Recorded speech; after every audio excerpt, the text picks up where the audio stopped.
अस्सलामुअलैकुम वरहमतुल्लाहि वबरकातुहू। कहानी कनीज़ की 15वीं किस्त हाजिर है। गुज़श्ता दिनों कनीज़ व कशिश काशाने इब्राहिम से बाहर निकली तो काफ़ी हद तक फिक्रमंद हो उठी थी। दोनों लड़कियों ने सोचा था कि छोटे सरकार की मोहब्बत का जिक्र सुनकर बदरुद्दीन और उसकी माँ हुस्ना बेगम को कनीज़ की ज़ात पर फ़ख्र महसूस होगा और वो लोग कनीज़ की तारीफ़ों का पुल बांध देंगे, मगर उसके बरक्स फ़ख्र की जगह फ़िक्र और तारीफ़ों की जगह तफक्कुरात ने ले ली और एक अजीब किस्म की वहशत पैदा कर दी। लिहाजा वहाँ से वापसी के बाद के पूरे दिन दोनों ही बहनें वहशतनाक तख़य्युलात से दो चार रही थी।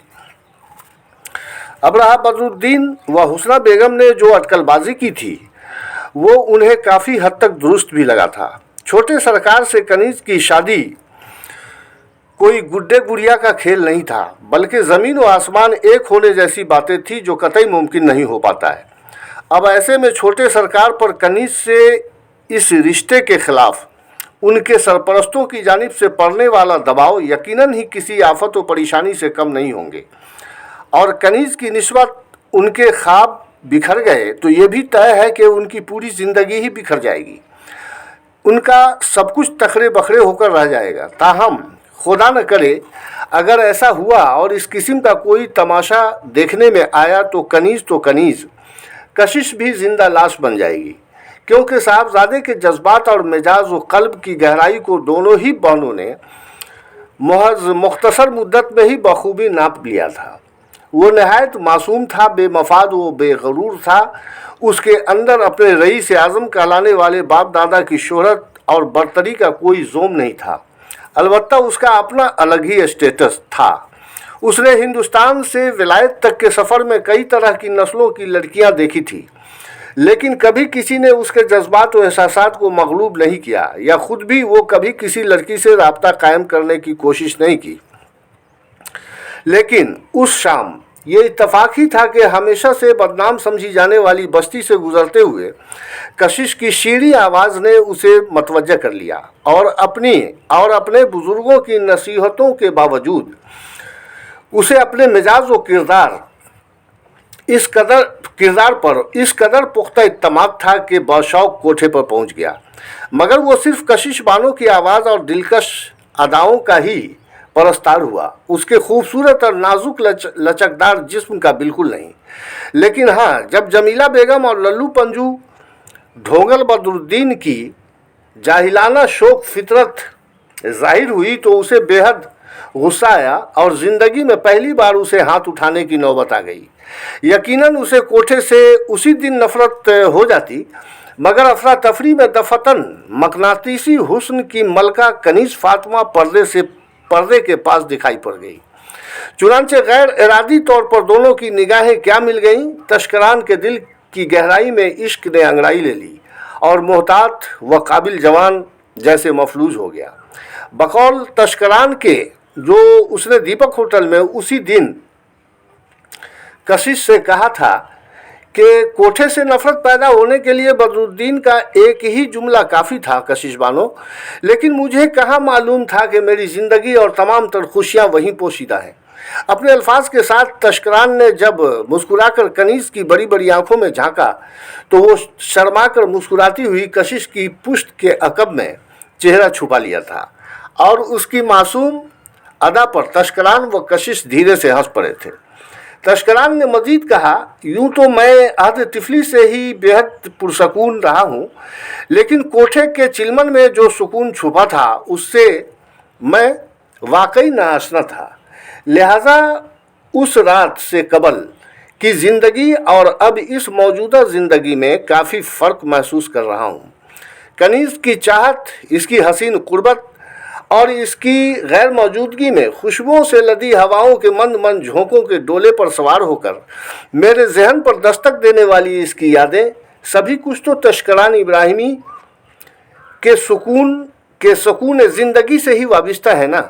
लफ्ज़ तश्करान इब्राहिमी सुनते ही कनीज़ व कशिश को अजीब सा झटका लगा। अब तक कशिश की पुश्त के अकब में चेहरा छुपाए बैठी कनीज़ फौरन रूबरू हो गई थी और दोनों बहनों के गुलाबी होंठ मुतबस्सुम हो उठे थे। कशिश सरगोशी में बड़बड़ाई थी। आह खुदाया, कितना कितना खूबसूरत, कितना प्यारा नाम दिया गया है हमारे आका को। तशकरान धीरे से हंसकर बोला, कनीज को आपकी पुश्त के अखब से बाहर लाने का मेरे लिए इससे बड़ा हथियार दूसरा नहीं था मैडम कशिश।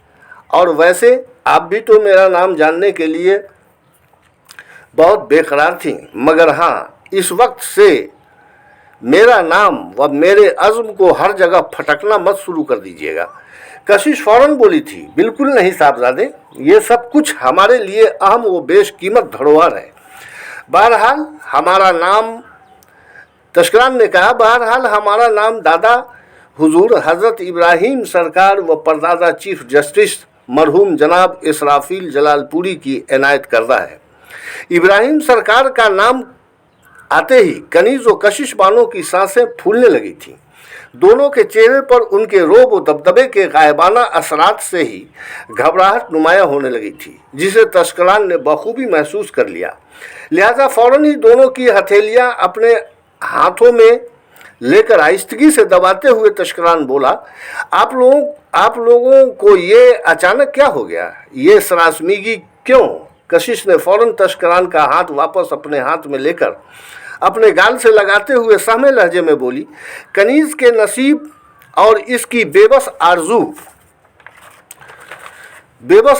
का हज़रत इब्राहीम सरकार की दौलत, शोहरत, अजमत और उनके रोब दबदबे से मवाजना करती हूँ तो हरकत कल्ब बंद पड़ने जैसी कैफियत तारी होने लगती है। रईज़ादे, ला हौल विला कुव्वत, इस सिलसिले में कनीज को क्या रिस्क लेनी है? अपनी मोहब्बत के अंजाम को हसीन अमली जामा पहनाना तो मेरी जिम्मेदारी है ना। यही सब सोच और ख्यालात आप लोगों को कमज़ोर बनाएंगे। वादा कीजिए आप लोग इस तरह के तसव्वुरात और तख़य्युलात को अपने दिलो दिमाग के करीब भी फटकने नहीं देंगी। कशिश अफसुर्दा लहजे में बोली, लेकिन शहजादे, आप इस सिलसिले में किसी भी दुश्वार मरहलों से दो चार हों, ये भी तो हमारे लिए नाकाबिले बर्दाश्त अमर होगा ना। तशकरान मुस्कुराया, मुझे कुछ नहीं होगा, फिक्रमंद न हो। अगर हमारे बुजुर्गवार को कोई एतराज़ होगा भी तो मेरी दादी जान व अम्मी जान इस कदर रहमदिल खातून है कि वो मेरे ख्वाबों को बिखरने नहीं देंगी। अलग अलग दादा हुजूर व अब्बू जान को वही लोग समझाएंगी। दरअसल काशान इब्राहीम से दोनों बहनें जब घर वापस आई थीं तो इमारत के सदर गेट पर ताला पड़ा था। पड़ोस वाली खाला ने बताया कि जमीला बेगम अभी अभी इरफाना के कोठे पर गई हैं। लिहाजा कशिश जाकर चाबी लाई, इमारत में दाखिल हुई और कपड़े तब्दील करके हाथ मुंह धोए और खाना निकाल कर अपने कमरे में ले आई, जिसे छुपा कर रख दिया, क्योंकि खाने की ख्वाहिश दोनों बहनों में से किसी को भी नहीं था। और चूँकि किचन में मौजूद खाना देखकर जमीला बेगम यकीनन मशकूक हो सकती थी, लिहाजा कशिश ने पहले ही काम कर दिया और दोनों बहनें लेट गई थीं। फिर क्या था, गुजरे लम्हों की यादें, कुछ तसव्वुरात और तख़य्युलात के झकोरों ने उन्हें दबोच लिया था। कनीज नर्म तकिया में मुँह छुपाकर मुँह के बल पड़ी थी और कशिश मुखालिफ सिमत रुख किए बाईं करवट लेती थी। घंटों बाद वो एक ठंडी आह भरते हुए पीठ के बल हो गई, लेकिन पलकें बंद ही थीं। चुनांचे वो यकायक इस तरह बड़बड़ाने लगी जैसे लोग ख्वाबों में कुछ न कुछ बकने लगते हैं। आह, हरामी बदुआ के तंज ने उन्हें किस कदर सदमा पहुंचाया था। बावजूद इसके उन्होंने कुत्ते कमीने को फरामोश कर दिया और बजाय उसका पता लगाकर उसे घर से निकालने के उस हवेली को दुल्हन बना दिया। और अब माँ बेटा दोनों के शिकम की आग ठंडी करने के लिए होटल के अनवाع व इक़साम का खाना भी फ्री कर दिया है। उन्हें सिर्फ आदमी और इंसान समझा जाए या और कुछ? नहीं नहीं कशिश, नहीं, वो तो फरिश्ता रहमत है, अल्लाह के नेक व पारसा बंदे। बासूरत कशिश दफतन चौंकते हुए पलकें खोलकर कनीज की जानिब देखा और फुर्ती से उठकर बैठती हुई उसे अपनी बाहों में समेटने की कोशिश की, क्योंकि उसकी मौजूदा हालात का कशिश को मुकम्मल अंदाज़ा हो चुका था। कनीज, मेरी बहन, इस तरह मुंह के बल हाय अल्लाह ये रो रो कर तुमने पूरा चेहरा सुजा लिया है। कनीज ने फुर्ती से अपना चेहरा कशिश की दोनों जांघों के दरमियान उसकी गोद में पूरी तरह गाड़ दिया। तो कशिश मजीद बोली, इस तरह तो तुम खुद को वाकई वक्त से पहले बर्बाद कर लोगी, और जो अज़्म मैंने तुम्हारे ज़ात से मुतल्लिक तुम्हारे होने वाले शौहर के चेहरे पर देखा है उसे खो बैठोगी। कनीज ने सिसकते हुए टूटते बिखरते लहजे में कहा, प्यार तो वो आपसे भी करते हैं आप ही, फिर आप नहीं सोचती हैं कि वाकई अगर वो हमसे छिन गए तो हमारे वजूद का क्या होगा। कशिश ने कहा, इसीलिए तो तुम्हें बारहा समझाती हूँ रानी कि तुम उन पर और ख़ुद पर भरोसा रखो। वैसे जहाँ तक मेरी बातें हैं बहन, तो हम दोनों की मोहब्बतें यकसा नहीं हैं। उनकी मोहब्बत से सिर्फ़ और सिर्फ तुम्हारी ज़िंदगी आबाद होनी है। ये मेरी दिली आरज़ू है। मेरे लिए तो ये उनका बहुत बड़ा एहसान है कि मेरे फ़न को अपने दिलो ज़हन में जगह देकर मुझ पर मेहरबान हो गए हैं। ये बात अलग है कि अपनी इस 32 साल उम्र में उनकी नज़र करम को अपनी पहली मोहब्बत तस्लीम कर लिया है मैंने, मगर उसकी नवैयत अलग है। मैं तड़पना चाहती हूँ, सुलगना और अपने ही जज्बों के आतिश में जलना चाहती हूँ। ये कि उसी में मेरी खुशियाँ और सुकून पोशीदा हैं। सुनती हूँ इस तरह के जलने और तड़पने में भी सुकून और करार मिलता है। खैर मेरी बातें छोड़ो, अभी से याद रखो कि तुम दोनों एक दूसरे की जिम्मेदारी हो, और आज की मुलाकात ने मुझे एहसास दिला दिया है कि तुम उनका मुकम्मल ईमान बन चुकी हो, जबकि इधर हम लोग हैं कि दूसरों की अटकलबाजी व कयास आराई के सबब अपने दिलो दिमाग को मातम कदा बना लिया है। लिहाजा हमें चाहिए कि किसी की भी ऐसी वैसी बातों पर हरगिज़ तवज्जो न दें। दिल में तहिया कर लो कि तुम्हें हर हाल में उन्हीं के लिए जीना मरना है। बहरहाल कशिश बानो अपने सोच और दूसरों के कयास के सबब खुद नर्वस और अफसुर्दा थी, मगर बावजूद इसके अपनी कैफियत को छुपाकर कनीज़ को समझाने, लुभाने और उसकी हिम्मत बढ़ाने पर मुस्तैद थी। कनीज़ ने नहायत गमगीन लहजे में कहा था, आप ही अल्लाह गवाह है, अब मुझे अपनी फ़िक्र ज़रा भी नहीं है। मुझे तो उनकी फ़िक्र हो रही है कि खुदा न खास्ता उनकी मोहब्बत, उनकी आरज़ुएँ नाकाम हो गईं तो उन पर क्या गुजरेगी।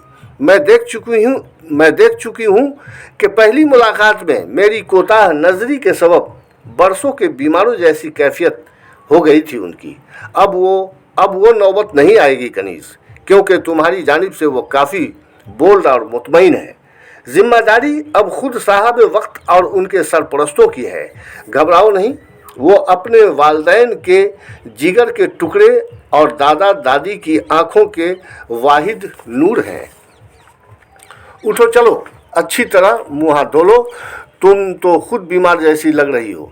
मैं जूस बना कर लाती हूँ। धूप में अब भी काफ़ी तमाज़त और गर्मी है। बहरहाल कनीज़ व कशिश अब बिला सुबह खौफ नाकामी के साथ जी रही थी।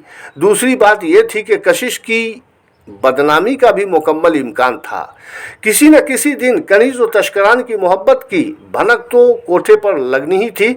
लिहाजा जमीला बेगम के रद्द अमल का तस्वुर करते बनता था। ताहम कशिश इस मामले में कतई मायूस और खौफज़दा नहीं थी। जबकि उधर जमीला बेगम के कानों पर जू रेंगने लगे थे। वो अपनी साबित कदम बेटी के चेहरे से उसके हालात व कैफियत का मुताला करने लगी थी। कभी कनीज़ के चेहरे पर उसे मायूसी और अफसुर्दगी के रंग दिखाई पड़ते, तो कभी उसके अंदर की आसूदगी के सबब शगुफ्तगी और शादाबी नजर आती। और इस तरह की बदलती हुई कैफियत क्यों और किस हालात में ज़ाहिर होती है, उससे जमीला बेगम बखूबी वाकिफ़ थी। अगरचे वो खुद तो तन्हाई पसंद थी, लेकिन अपनी बेटी या बहन बेटी की जानिब से गाफिल व बेनियाज हरगिज़ नहीं थी। घंटों अपने कमरे में फ़र्श पर पड़ी पड़ी गौर करती रहती कि किसके अंदर किस तरह के हालात की आंधियां चल रही हैं। बहरहाल उसी गौर व खौज के सबब कनीज़ उसे किसी हद तक मशकूक दिखाई पड़ी।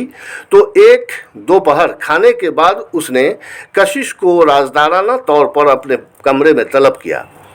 उस वक्त कनीज कॉलेज थी। चुनांचे जिस वक्त कशिश बानो जमीला बेगम की ख्वाबगाह में दाखिल हुई, वो फर्श से नीचे पांव लटकाए बैठी कुछ सोच रही थी। उसने नर्म लहजे में कहा, आपने बुलाया था खाला जान।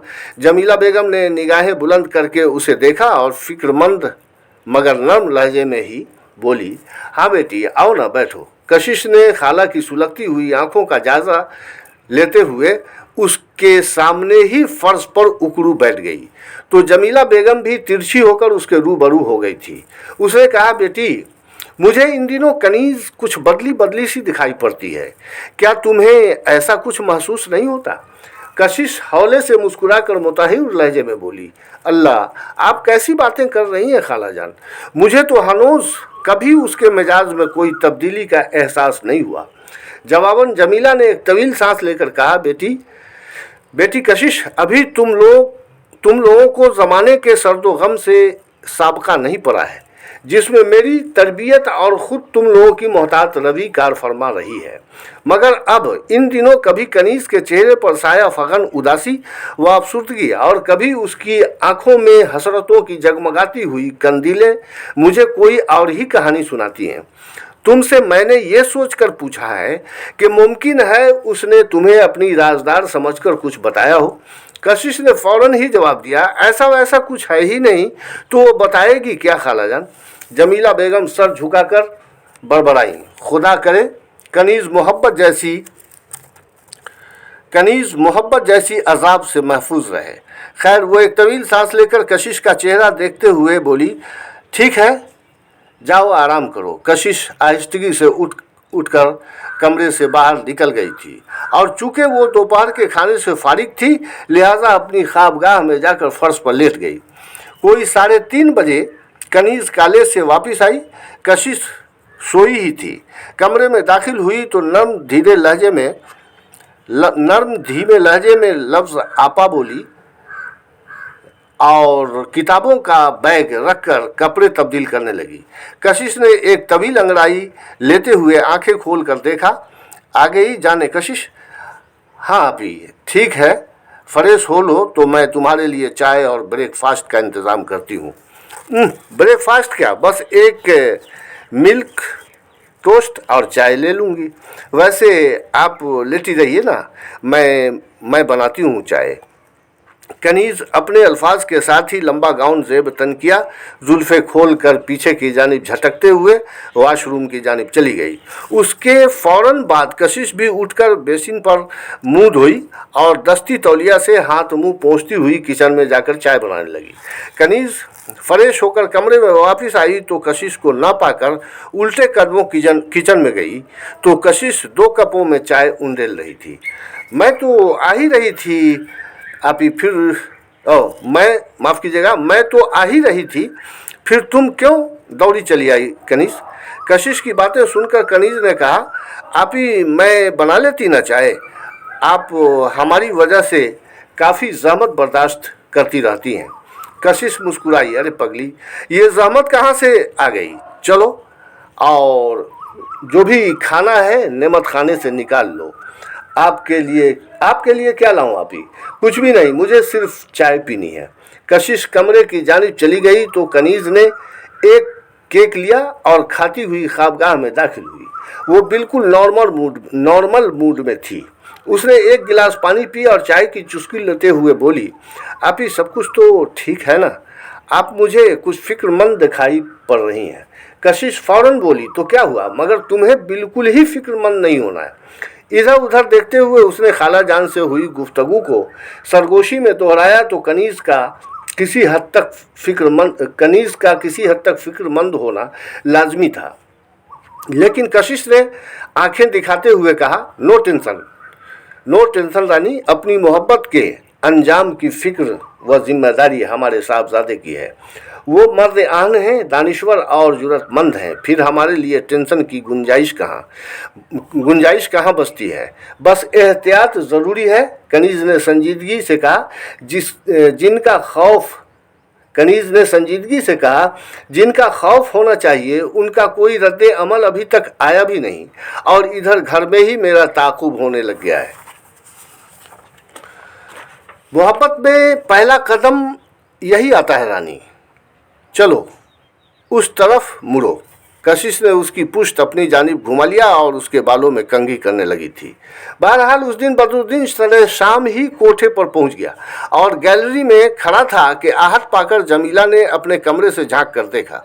अरे वाह मियाँ बदरुद्दीन, आज सवेरे से टपक आए, यानी 1 घंटा कबल? हाँ जी, सलाम अलैकुम मोहतरमा। दरअसल घर पर बैठा बैठा भी तो उब जाता हूँ ना। चाय पियेंगे तो आइए। मुल्हिक कमरा ड्रेसिंग व मेकअप रूम था, जिसमें कदे आदम आईने के सामने चेयर पर बैठी कशिश बानो मुजरा के लिए खुद को संवार रही थी और कनीज भी उसी जगह स्टूल पर बैठी थी। मुल्हिक किचन में मुलाजमा कुरैशा बेगम रात के खाने का इंतजाम कर रही थी। खैर, जमीला बेगम व सोफा पर बैठा बदरुद्दीन चाय पी रहे थे कि बदरुद्दीन ने ही पूछा, आज आप कुछ ज़्यादा ही फिक्रमंद नज़र आ रही हैं बड़ी भी, कोई ख़ास बात तो नहीं? कशिश, कनीज़ और उधर कुरैशा को उनकी बातें साफ सुनाई पड़ रही थी। जमीला बेगम ने बदरुद्दीन के जवाब में कहा, इधर आपने खुश और मुतमईन कब देखा है मुझे? ओह हाँ, सॉरी मैडम, जिनके घर में 2 जवान कुंवारी लड़कियां मौजूद हों, उन्हें सुकून ही कहाँ मिलता है। बहुत खूब, सवाले दिगर जवाबे दिगर। अरे मियाँ, आपको मैंने कोई जिम्मेदारी सौंपी थी, वो याद भी है या नहीं? कितने दिन हो गए? बदरुद्दीन खाली कप टेबल पर रखते हुए मुजरिमाना अंदाज में बोला, याद क्यों नहीं है मोहतरमा, मगर जितना याद है उससे कहीं ज़्यादा खौफ और दहशत ने दिलो ज़हन में डेरा जमा रखा है। वो सोफ़ा से उठकर खड़ा हो गया था। कैसा खौफ, कैसी दहशत हो रही है बद्दू मियाँ? क्या आप मर्द नहीं हैं? बदरुद्दीन ने सहमे लहजे में कहा, मर्द तो हूँ मैडम, लेकिन मेरे बरक्स तुरफाइन मर्द आहन जो है, उस दिन का एक मुक्का आज भी कभी कभी मेरी कनपट्टी पर तबला घुटकाने लगता है। कनीज और कशिश अपने मुंह दबाकर हंस पड़ी थी। किचन में मुलाजमा भी मुस्कुरा रही थी। उधर बदरुद्दीन कह रहा था कि आखिर अब उसके पीछे पड़ने की ज़रूरत भी क्या है, वो तो हमारी निगाहों में माफ़ कीजिए, वो तो जब भी आता है मोटी रकम कशिश के तवस्सुत से आपको दे ही जाता है। जमीला बेगम ने कहा, वो रकम मेरे गले की हड्डी है बदरुद्दीन मियाँ, वो पहले ही दिन से हमारी निगाहों में मशकूक है, लिहाजा पता लगाना ज़रूरी है। बदरुद्दीन ने कहा, तो आप चाहती हैं कि मैं उस करियल जवान की सुराग रसानी करता हुआ मारा जाऊं और उसके बाद मेरी बूढ़ी माँ अपनी बची खुची ज़िंदगी मेरी कब्र के नज़दीक बैठकर मिर्सिया पढ़ते गुजार दे? जमीला ने गौसीले लहजे में कहा, बिल्कुल नहीं, वो अब आपको छू भी नहीं सकता है बद्दू मियाँ। आपको पता भी है कि ये जमहूरियत है जहाँ अब सभी बराबर हैं, सबों के लिए कानून और इंसाफ बराबर है। हाँ, मैं भी देख रहा हूँ ना कि आपके इस जमहूरियत में किसी न किसी गली से रोज़ ही एक लाश निकलती है। हर शहर में कोई न कोई कत्ल व गारत के वाक़यात रूनुमा होते रहते हैं। उसी लम्हा कुरैशा ने आकर कहा, कितनी ऊंची आवाज़ में बोलते हैं बद्दू भाई, सड़क पर जाने वाले लोग भी सुनते होंगे। बदरुद्दीन फ़ौरन बोला, आपकी मालकिन जी इस जमहूरियत के अंधेरे में रूह कब्ज़ करने वाले फरिश्ता हज़रत इज़राइल अलैहिस्सलाम के साथ कबड्डी खेलना चाहती है, जिनका अंजाम अपनी हड्डी पसली का सुरमा बनवाकर मुझे भुगतना पड़ेगी। कुरैशा हंसती हुई वापस चली गई और उधर कनीज मुंह दबाकर हंसती हुई कशिश का मुस्कुराता हुआ चेहरा देखने लगी थी। तभी जमीला बेगम के अल्फाज सुनाई पड़े, हद हो गई इस आदमी के खौफ और दहशत की, वाकई किसी भी काम कौड़ी का नहीं है ये बुज़दिल अहमक। ये सुनते ही बदरुद्दीन बाहर जाकर गैलरी में खड़ा हो गया था। बहरहाल यहाँ मैंने 15वीं किस्त पूरी की, बाकी आइंदा इंशाअल्लाह। अस्सलामु अलैकुम।